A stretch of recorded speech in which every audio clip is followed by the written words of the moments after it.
There you go. Okay, am I audible now? Am I audible? Okay. So, hona le sefela, and it says, he ba nyorileng, tlong litleng metsing, sidibeng. And I like sefela so because it talks to, I see women, babaleng hore we are thirsty for Mudimu. We are thirsty to be in the presence of God. We are thirsty to grow and to develop. Okay. So now I come with strong financial background. I've been in finance for a very, very long time. I think it's almost 15 years. So yeah, I've been through it all. I've worked in different sectors within the banking industry, and I've been that person who I've started right from the bottom, and then as I'm growing, I'm also well, as the years go by, I'm also learning a lot in terms of finances. And I come from a space whereby I used to be a frontline. And when you're a frontline person, you are dealing with someone who will come, right? The one person will come and say, look, I need money. I don't have this, I don't have that. And then I have to stand in the gap between my employer, which is the bank. I have to stand in the gap with you as I'm helping you in the line of work that God has chosen for me. And I also have to ensure that what I do, it benefits everyone. So I'm literally in between, and I must put these two individuals to merge together so that what they want can gel in together. And as you work, you realize that there's a lot of disconnect.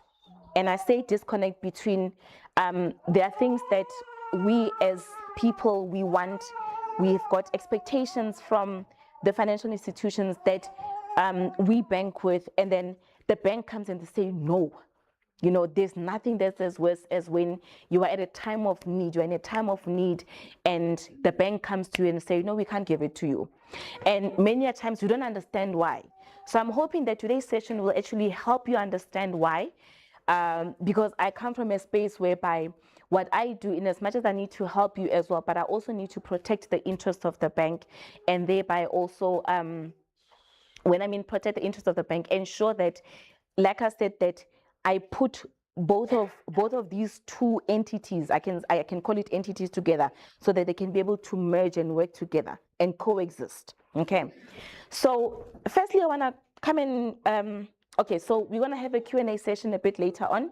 So if you have questions, please jot them down. I'm not representing any bank specifically. I'm coming with the knowledge of being within the financial services sector, having worked there, and with the knowledge that I'm going to share with you, both from my work experience and also from school. Okay, so please be open and just understand that I'm not coming as a representative of any financial institution. Okay. Money matters. So something about money.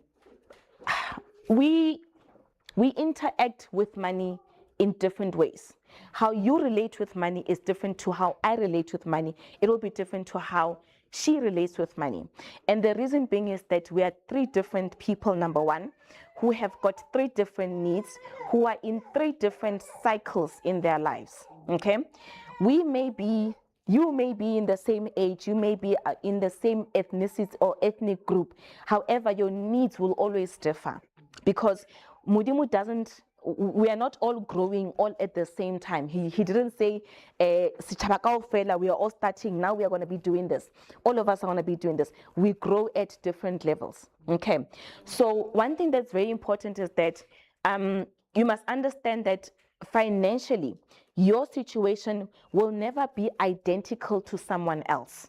Okay. It will never be identical. However, what you are going through, there are a lot of people that have gone through it, that are going through it, and that are going to go through it. So what we do is that we just need to get to a space whereby to say, okay, I know that life happens, but when life happens, do I have sufficient knowledge that can help me counter the happenings of life? Okay. And if I don't have the knowledge, do I know where to go? Okay. And so I want to talk about, part of financial management like I said, it also has to do with goals, okay? I spoke about how life situations put you where you are, but again, there's that aspect of you having goals as an individual. If I can come just top of my head to ask, to say, what is it that you want to do? Many times you'll tell me that, listen, I want to do 1, 2, 3, 4, 5, and 9 times out of 10, it has a financial need. There's gonna be a financial need. Your goal may be that you want to go study, you are pursuing your study. That is a financial need. Someone else's goal says that I want to live a healthier life. Let's be honest, because we're not planting our vegetables anymore, we have to go buy. Now what Pick n Pay does is that at the time, very interestingly enough, when you need those avocados, they are the most expensive at the time. And you have budgeted. And you're telling yourself that, no, but then this is the money that I've got for this. But now because, you know, this is not aligning with what I've planned for, so what is it that I do? Okay. So part of understanding, again, when it comes to goals, is that understand that also when you have goals, they're always going to be linked with money. Okay. You need to understand that with everything. Unfortunately, we live in a time whereby money is at the height of literally a lot of things that we need. We rely on money. Yeah. However, I want to put it there that even in as much as we can say we rely on money, personally, I live on a principle to say, when the money that I get from my employer lands into my account, the person who has enabled me to get that money, number one, to say, because he carried me through that time whereby I was able to wake up every morning, go to work, function, and earn that money. But again, it doesn't stop there. I need him to help me to say, now that I have it, there are so many other pots that my money needs to actually cover or be split into. Guide me and help me so that I know how do I evenly make sure that I've fed all of these and I've made sure that I've covered all the aspects in life. And I always say that I'm one person, now I'm a believer in everything. I believe he knows at that time it's sufficient for what I need. What I need to do, I need to learn how do I then ensure that it covers me for my needs at that specific time. Okay. One of the things that, you know, and again, when I talk about covering things, I want to talk about one very important thing. We want to talk about living expenses, the cost of you living, the cost of you existing in this world, in Cyril's economy, in Cyril's beautiful economy. The cost of you just existing in this economy. It's costly. It's costly. Now, I always say that the first point that you need to do as a person is to say, what is it that I'm getting? What do I need to do with it? Once you get to that stage, you are able to say, this is where the planning starts. To say, okay, this is in my pocket, and this is what needs to be done. Once you get to that point, that's where you need to then be able to split, prioritize.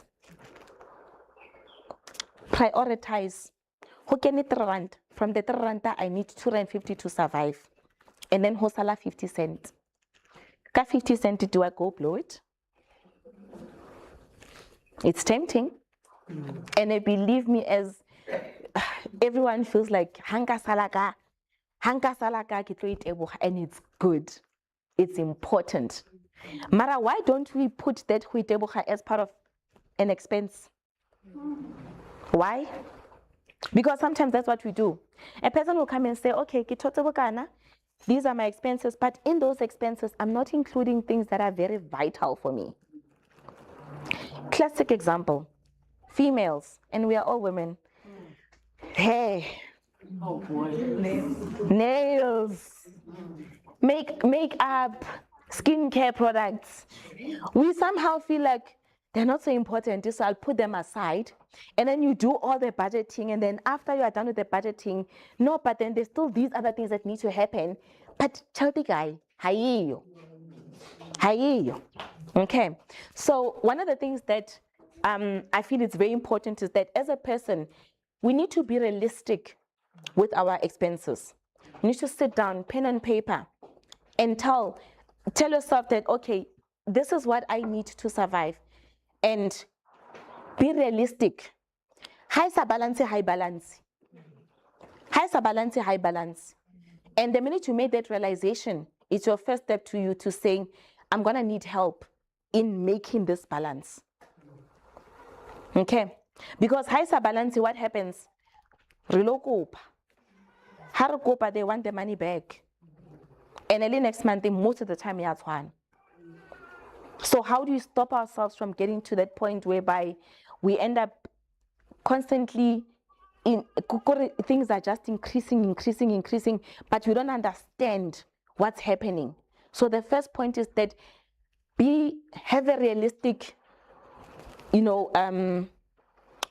image of what's happening with your life.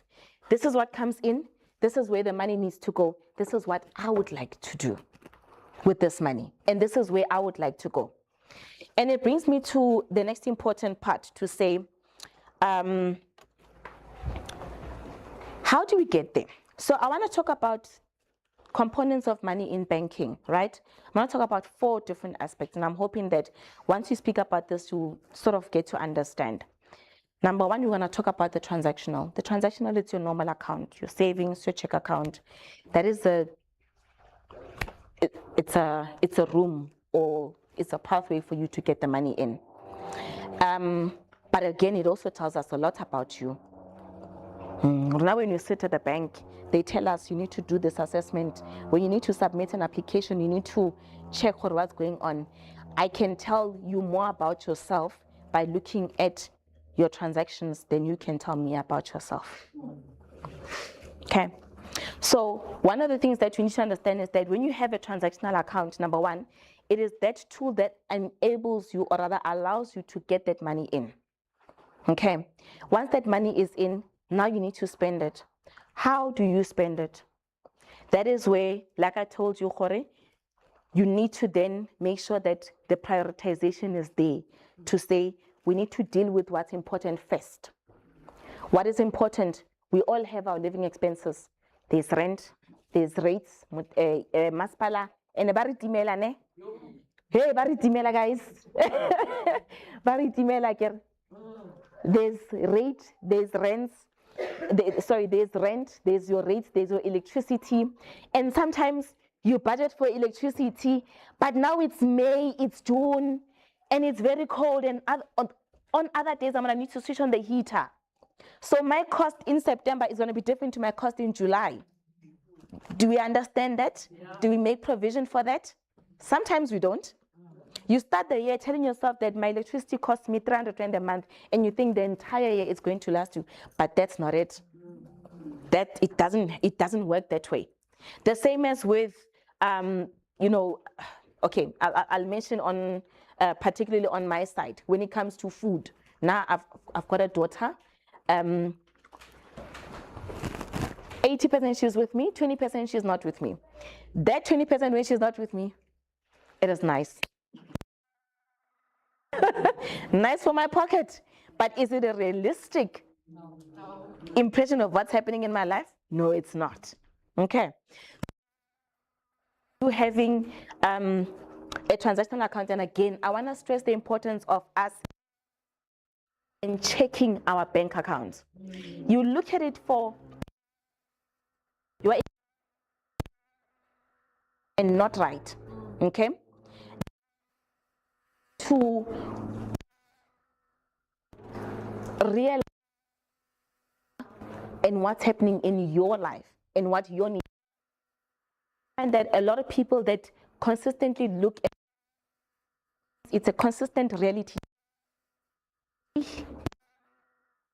500.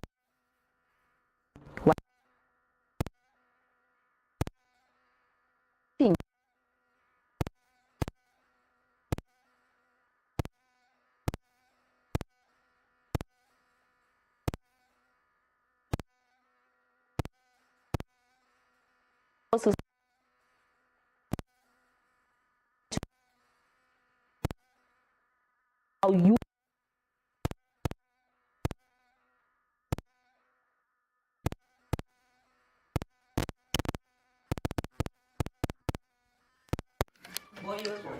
it's going to be a problem. So we need to understand that part, okay? And one thing, again, that I also want to mention about accounts, things like that.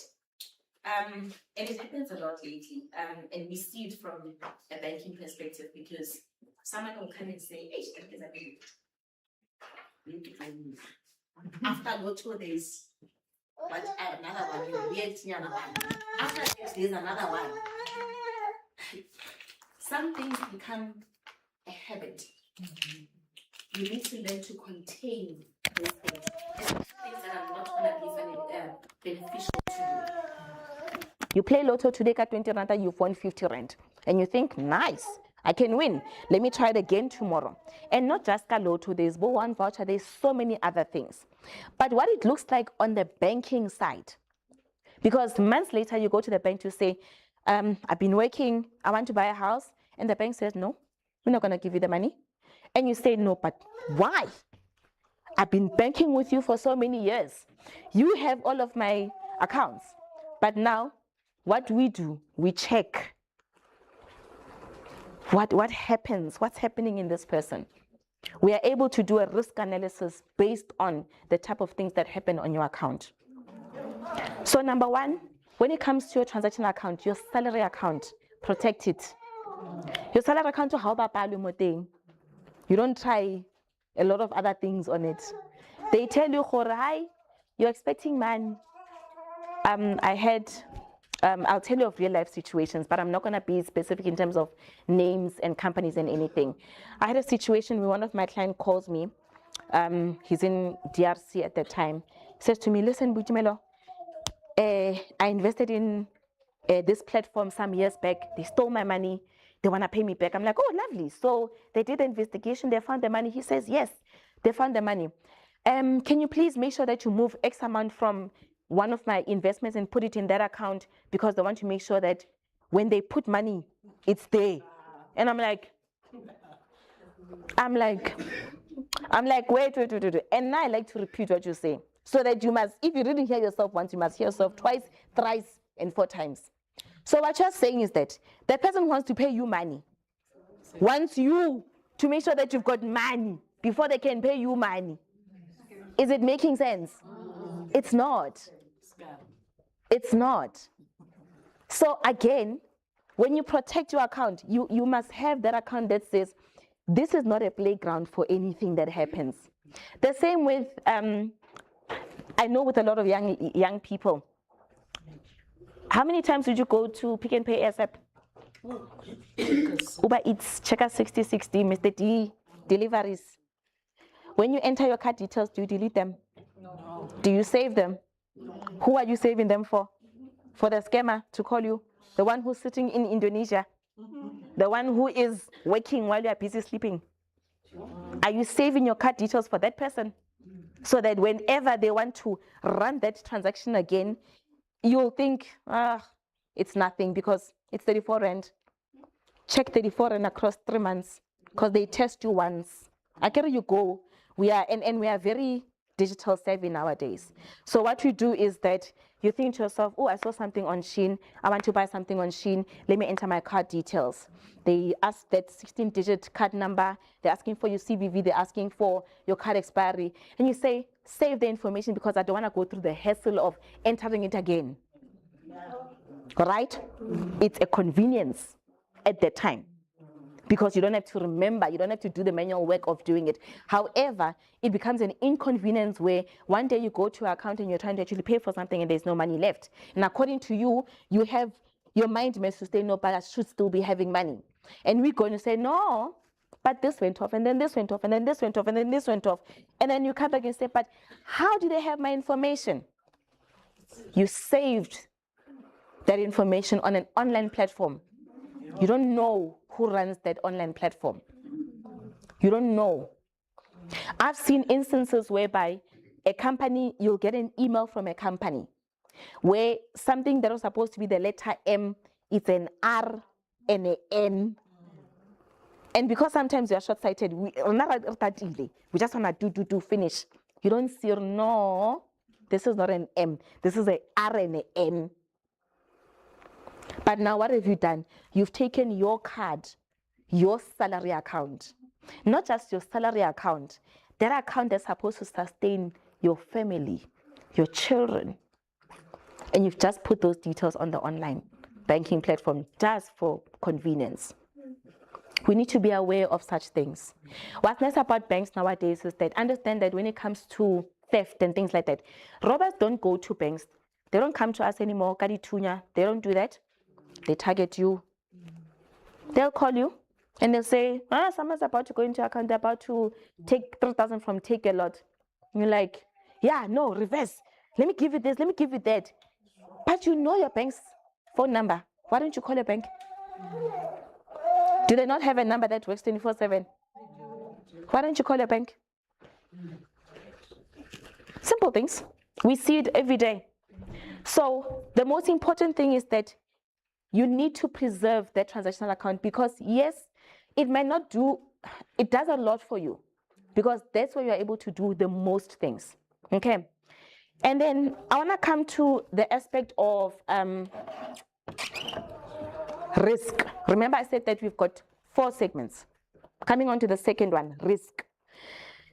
So when we look at risk, we're looking at things that are there to protect you. We're looking at things such as your insurance. We're looking at things such as your long-term savings. Long-term savings, I'm talking about, I saw a lovely lady, young lady, when I came in this morning. She's got her face just lights up, and I'm like, whew, Wena, you are beautiful. When you see that child, you must be thinking risk. You must be thinking income protection. You must be thinking savings. You must be thinking long term. You must be thinking wahola, every day wahola. Those are things that must be in our heads when you think about risk. When you think about insurance, you are saying, Mudimu, because I want to know. I get harna teams invite. So while I'm here now, and while Mudimu umphile bokgoni, because I'm getting an income, let me try to protect, because I don't know we don't know when you walk out this gate what's going to happen. But the minute I know that I've got a child, I've got a spouse, I've got a family, I've got a niece, I've got a nephew. We need 1, 2, 3, 4, 5. You are the first person that they'll think of. Those are things we need to also look out for. So in you covering your living expenses, another expense that should be there is the protection. You need to protect and you need to preserve. That income that you are getting, trust me when I say it's not too little for you to protect. It's not too little for you to insure. Because there's different levels in this, different levels in it. And also when it comes to risk, and I also want to tell you the very important part about risk.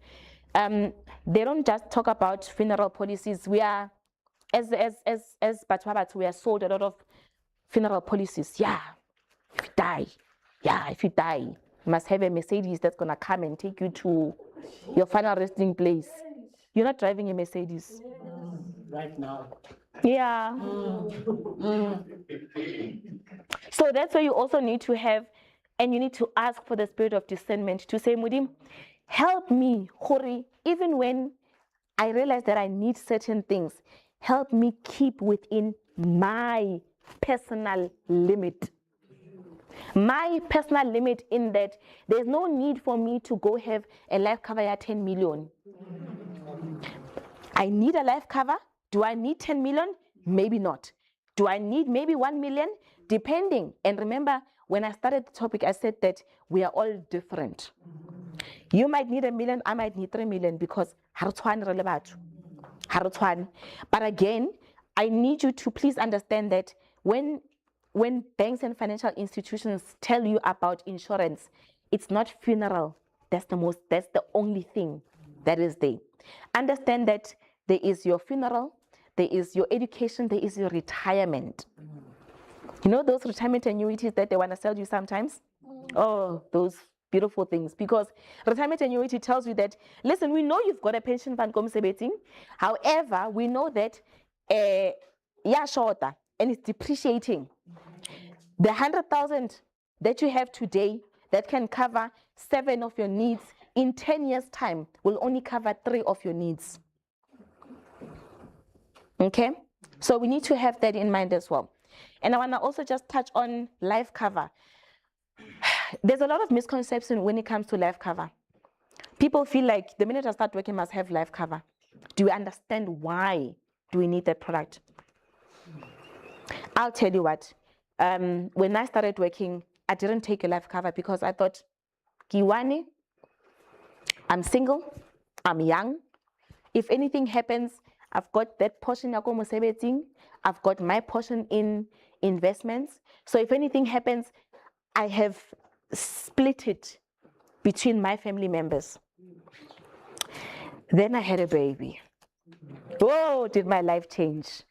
Now there's this person who I need to think of with every move that I make.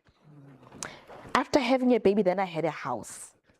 And I'm like, okay, if anything happens, the same life that I'm affording my child today, God willing, and I stress God willing, even le. And this is where life cover comes in to say, people that I'm living with right now, that are my financial dependents, if I go today, they still need me. And that's where they're gonna need it. So, and again, I wanna stress out to you to say, companies, they're gonna sell, hey, habaka register king, but a small trickle of wood, they'll sell it to you. But you need to ask yourself, do I need it? How is it going to benefit me? Those are the 2 most important things you need to establish. Because if you want, we can go buy everything and no one is going to stop you. You can go to Leroy Merlin, buy a Jojo tank, but you know you live in an apartment building. Do you need it? No. Can you buy it? Yes. Because you can buy it because you've got a willpower. You are an adult, so you can buy anything. But again, it's that thing of have discernment. Understand, Hori, what is it that I need? What is going to be beneficial to me? So even if they come in, they want to sell you whatever, you take a step back. We nahane. And you sit back, and you know that bank statement that you print out, you budget. Okay, do I have space for it? Is there allowance for this? And if yes, then it's good. Then I want to touch on investments. Nice topic. Investments are beautiful tools to have. So a lot of misconceptions about investments, people seem to think that you need to have like a lump sum in order for you to invest. It's not the case. When it comes to investment space, you must understand that the purpose of you having an investment is for you to build wealth. It's for you to build a fund that can also help you. An investment can also be use it for goal building, right? Use it for goals. I know that at the end of the year, when I go to Balito, am I gonna go and ask for money from the bank? When I knew about it the previous year in December that I wanna go to Balito in 2027, do I need to go back to the bank and borrow money, or should I plan? When I plan, I say, okay, fine, bank statement, budget, let's check. How much is my disposable income? Disposable income, by the way, it's your income less expenses and less your debt expenditure. This is the money, the buffer that stays after everything has been paid, your disposable income. From the disposable income, can I afford to open an investment, be it a 32-day, be it a 7-day notice, be it a 1-day notice, where they will debit me maybe 300 a month, and I know that by the end of the 11 months, I'll have 3.3. It might not take me to Balito, but it can buy me a flight ticket. Instead of me going to go to King Edgar's, I get my they actually do it, where you can buy your tickets using your account and you must pay interest. You knew it was coming, right? You knew it was coming. Parents of teenagers, now my child is not a teenager yet. When how is 16, they're fascinated. What's going to happen? Or 14. that child needs to get a driver's license. We know it's coming. So let's get an investment product to say, at this point, part of my disposable income, I can afford to put away 300 rand. You put it away in an account and you say, Eki, don't touch. And the thing is, no one is going to impose discipline on you. You need to do it yourself. You say, this is a don't touch, and you put it there to say, by the end of the 15 months, when I 16 or 17, they'll be eligible to actually start to do driving lessons. By the time when that time arrives, you have started preparing. You are ready for that time because we knew it was coming. We knew it was coming. A simple thing. When it comes to investment, another classical way. So I also want to go back and again. When I was expecting my baby, I knew, okay, fine, I'm pregnant. After 8, I've got 8 months to plan. I went to Woolworths. I went to Edgar's. I think those are the 2 stores I went to. Kakoba the gift card. And every month I started putting money in. Every month I put money in. Because I know that with that gift card, I'm able to, if I'm putting away 300 rand in a gift card, that's money that's left for me to use at any time. So by this, I'm showing you that there are a lot of ways to save and to plan for tomorrow. There are a lot of ways, right? You put money away in a gift card because you know that come December time, you want to buy your child those Jordans. You want to be able to say, I want to go to CNA and go buy the stationery for everything. You plan. We know it's coming. We know it's coming. So why don't you plan for it? And then sometimes you get maybe you've left your company. You have a choice whether you are withdrawing your pension fund or you are moving it to the next company. Some of us decide to move it and to actually withdraw it. Personal choices. No one blames you for it. But before you made the decision to withdraw that pension fund, did you plan for it? Was there a plan, or were you going to see us at the accounting and then after again, suddenly the tap at the back is not working. Suddenly there's a roof in there's a leak in the roof. Suddenly the car door is not functioning well anymore. Because here's the thing, life happens. Life will always happen. And a chelete inali money has needs. You will never find yourself in a time whereby you are sitting with money and there's no need because things pop up, things creep up. Now, if I'm sitting with an emergency fund that says, just in case something happens, I've got money. Because if I don't have it, I must go borrow. And it's costlier to borrow money than it is for me to actually save it. Okay. Now, when it comes to investments, and again, I said we want to do a Q&A session afterwards. When it comes to investments, understand that there's your short term, there's your medium term, there's your long term, and there's your offshore investments. All of those cater for different people with different needs. And again, no one stops you from having all of them. No one stops you. Years back, I think it was about 2017, 2018, I met this white man and he had a lot of money sitting in investments. And I asked him, how did you do it? And he gave me a principle that till today I use it. He says, I open up a 32-day fund account. I put money in each and every month. At the end of the year, I take that money, I put it in a fixed deposit. And why does he do that? Because if you understand how investments work, you'll understand that if you have a flexible investment, so a shorter term investment will give you less interest rate or less interest as opposed to that long term. Okay, and when I got on that model, I saw how it worked for me. Because then what did I do? I said, now my child, she's in creche, I'm planning for next year.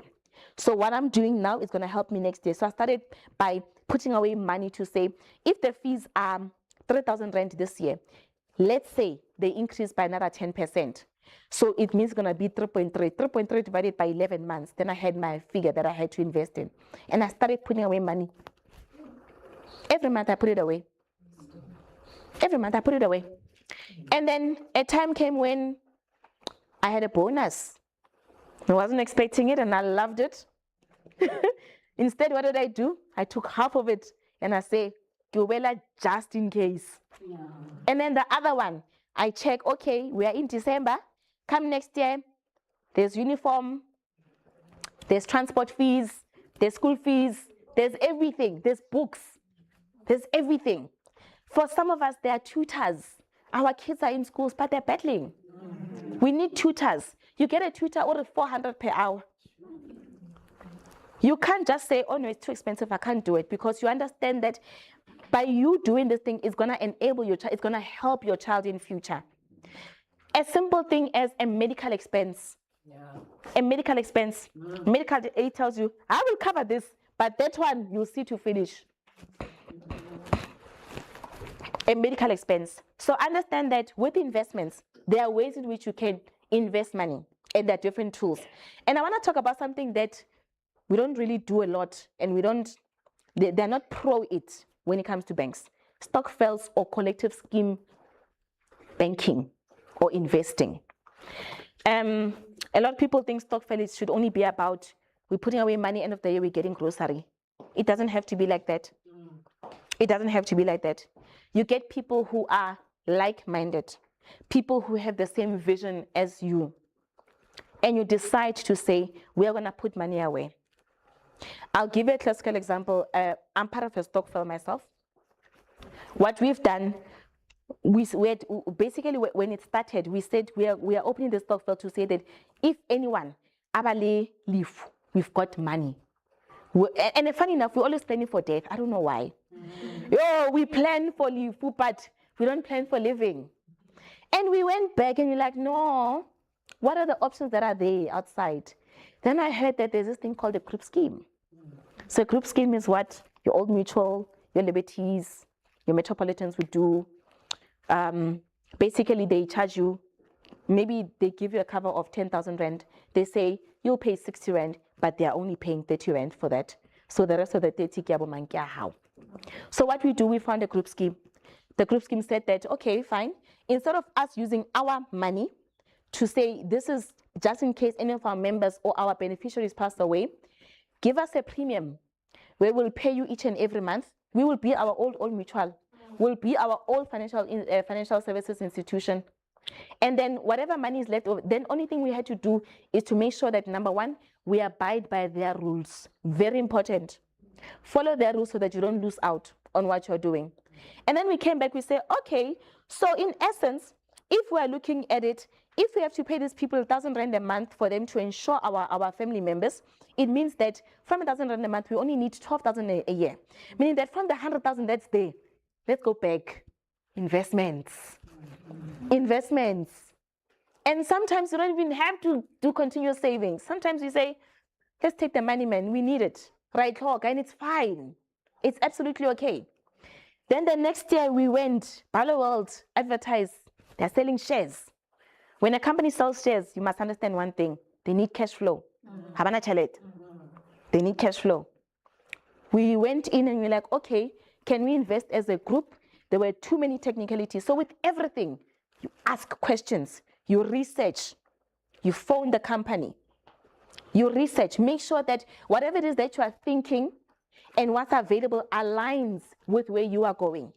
We went back and we found that actually Balo World, they cannot help us as an entity, but individually they can.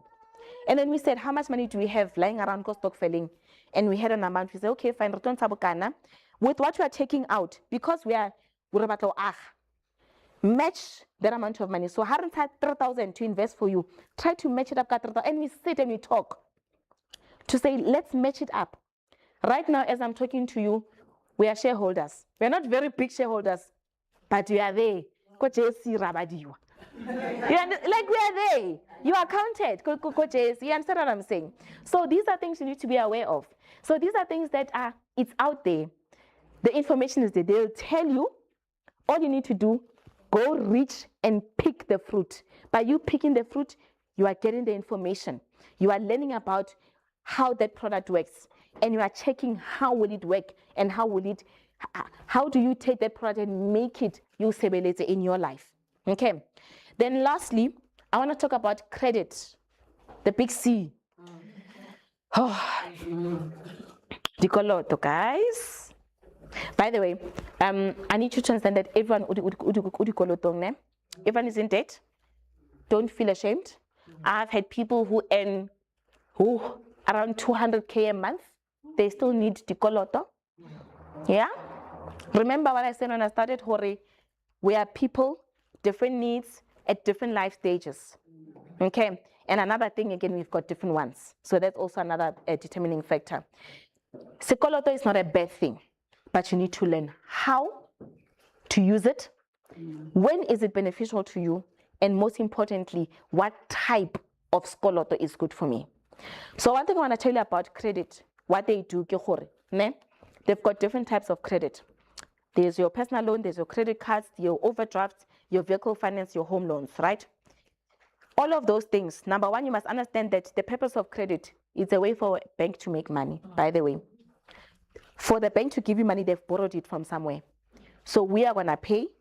So the rate at which we've borrowed the money is at the repo rate, right? Which in most cases it's 2.5 below prime. Yeah, almost 3% below prime.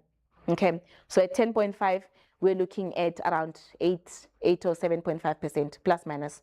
That's the rate at which we borrow. As a bank, we borrow that money from the Reserve Bank. But when we borrow you, hey,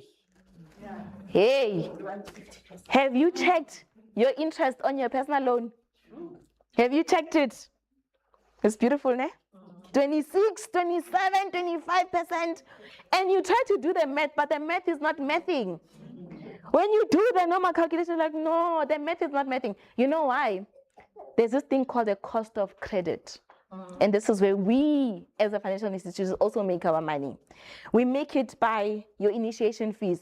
For every credit we are going to give, we want to charge you an initiation fee. If it's on a home loan, you want to pay about 6.4, 6.5. If it's on a vehicle finance, you're paying about 1.3. So your vehicle finance, your overdrafts, your credit cards, your personal loans, all of them are standard, but a home loan is about 6,000. And then there's the interest charge. Remember, they've given you a percentage. That percentage must translate into a figure every month. And understand something about money and interest, how it works. The larger the balance, the larger the interest payment. And remember, the larger the interest payment, the smaller the portion that your installment goes towards paying off the interest, paying off the principal debt. It settles what? The bank's interest. And the bank will take our interest first because we want to make sure that we are getting, yes, we've given you a home loan for 20 years, but trust me, in 7 years or 6 years, we are going to get our money back. That interest, we are going to get it back. Okay? So it's very important that when you apply for credit, number one, use it for the right things. Don't take a personal loan where they want to charge you 26% and go buy a car kayona, whereas a vehicle finance option is available and maybe they can give you 15%. And again, when you go to vehicle finance, you'll find Abuti Tabo. Abuti Tabo tells you, yeah, my sister, you must buy this car. It comes with this, nali sunroof, nali trainer. Your eyes. Your eyes. How about in the sunlight, sunroof?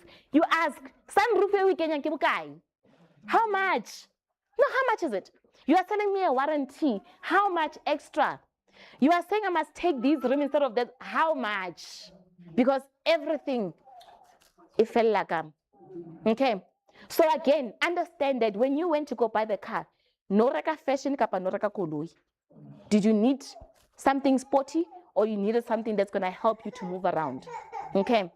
When it comes to personal loan, the most expensive debt ever, and I'll tell you why personal loans are expensive. It's unsecured lending. The bank knows that there is no way we can guarantee that if you default, we're going to get our money back. With a home loan, we can repossess your house. With a vehicle finance, we can take back, the car. But with the personal loan, we can't. So what do we want to do? We want to give it that high interest rate because it's unsecured lending. And again, when you apply for that personal loan, it's not nice, it's a risk. When we look at it from our side, I'll give a classical example. If you're planning to buy a house or you're planning to do a major purchase, ensure that you don't have too many forms of the same credit. Example, you've got 3 different personal loans. Why? You've got 3 different credit cards. Why? You are sitting in a room, you want to have 3 doors. Why? You need one to access that room in and out. You need one. So if I want a credit card, I'll take one. And if I need more money, let me rather consider topping up the existing one instead of going to go apply for a new one. Remember, you apply for a new one, credit card one, credit card number two. Interest, service fees, initiation fees. Then there is 69 rand, those small little money, most statementing. So you need to be aware of those things. Another person, ungile credit card, they've got an account with Markham's, they've got an account with Edgar's, and they've got a Willis credit card. And then you ask, why did you take the credit card? No, I needed to help me when I've got a shortfall. Fine, when you have a shortfall, where are you using this money? No, when I was going to camp, we needed turkeys, new turkeys, and it's okay. But why didn't you take the Edgar's account? No, go Edgar, say maybe I'm buying for my husband. Okay, fine. Markham's, why did you take Markham's? No, go Markham's, I'm buying for my son. But a credit card can do all of those things. One facility can do all of those things. So instead, what you've done again, you've gone to take multiple credits, multiple types of, multiple credit products, whereas you can have one facility that helps you out. When you come and you feel like, 40,000, I'm not 40,000, not disposable income. Okay, risk. Every month I check or why? Why shorter? Or rather what's happening? And every time how checker, your score drops. Right? So be mindful of that. There's no need for you to check your credit score every single month. Why? There's no need. When you go to the bank, they say, no, we are detaining you because of risk. And you say, no, but no, I'm not a risky person. Government, stable. No, it's not about that we're worried about. We're worried about your personal finances. Okay? So be very, very mindful of that. And then, yeah, I think I've covered the most of it. Okay? So when it comes to credit, understand that the basis on which we give you credit, we are looking at your past behavior and we are doing affordability. So these are things that you can do yourself. Before you go somewhere, when you need money, do a simple calculation. Your income is not the gross salary before. It's the one that comes into your bank account, the net, after everyone has taken the money. You check your income, you check your monthly living expenses, and by the way, we don't spend 1.5 on food. Everyone that applies for credit, how much you spend on clothes? About 1.5. No, I say 1.5. And to prove it, print your bank statement and check. Little KFC, get grocery. The KFC is counted as grocery. Your entertainment, Netflix, it's an expense. You say no, but it's not. But it's there. It's there. So you do a short calculation. Total income minus your debt. The call total with ITC minus your living expenses, and don't forget insurance, by the way. Then you check from here, how much do I have left over? And then you do something very, very efficient. The banks have actually made life very simple. You go to a loan calculator, most systeming, right? You can go to any website, go to a loan calculator. If you're checking for a home loan, visit your specified home loan calculator. Make sure that it's in South African terms, because Americans and other things, they use different methods of doing calculations. You check, okay, if I need a house, 900,000, how much am I gonna need? They'll tell you what the installment is. What the bank does when you go to them, they say disposable income, who says 3,000? How much is the house? 600,000, so you need to pay 6.5 a month. No, we can't give you. Even if we say 6,000 and you need to pay 6,000 on the home loan, we're not gonna give it to you. You know why? After the 6,000, yeah, installment, there's your levies. You bought into an apartment, levies, body corporate, electricity. There's going to be petrol. We consider all of that. Okay. We want to have a session for Q&A. Ask me anything. Surprise me, shock me, make me think. That level.